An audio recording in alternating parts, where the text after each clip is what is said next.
Siya nga pala, bago makalimutan, subscribe na! Huwag kalimutan pindutin ang bell button para updated ka. Ating kaibigan, Captain David. At syempre sa MBC Band na nagbigay po ng musika sa ating pagmamarcha mula po sa ating Tourism Office hanggang po dito sa ating entablado. Ganun din po sa ating mga kasama mula sa Philippine Air Force na nire-represent po ni Second Lieutenant Viloria. Palakpakan po natin. Ganun din po sa ating kapartner sa pagpapanatili ng kaayusan at katahimikan sa ating mahal na lungsod ng Cavite. Kasama po natin ang ating Cavite City Chief of Police, Colonel Jerry Corpus.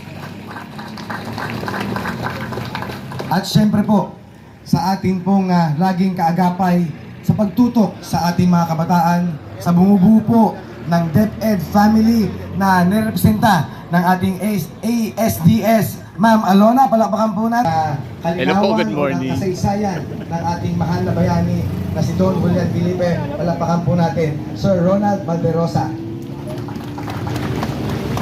At syempre sa inyong lahat, sa ating mga minamahal na bisita, mga kasama sa paglilingkod sa ating mahal na lungsod ng Cavite, sa ating mga kasama mula sa DepEd, iba't ibang paaralan, sa ating mga minamahal na barangay captains, barangay kagawads, mga barangay officials na nakiisa.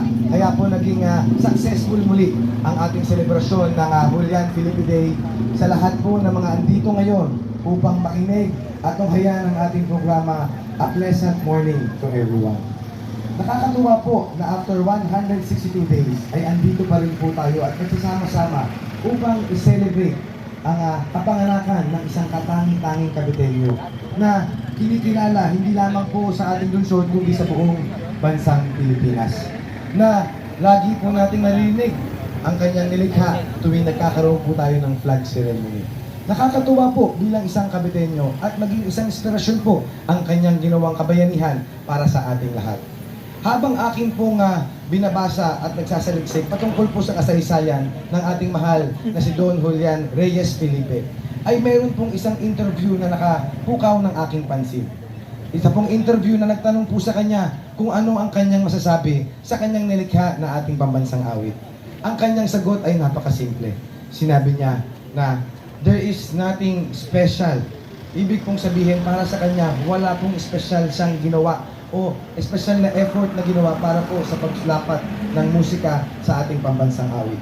Ito po ay nagbigay sa akin ng katanungan na bakit hindi special para sa kanya ang pambansang awit natin na kanyang nilikha.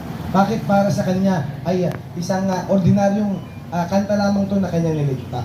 Pero ng aking tuluyang inisip na tila isang simbolo po ito ng kanyang pagsabi na hindi natin kailangan pilitin na gumawa ng espesyal na bagay. Ang kailangan lang naman po natin gawin ay gawin po ang ating mahal.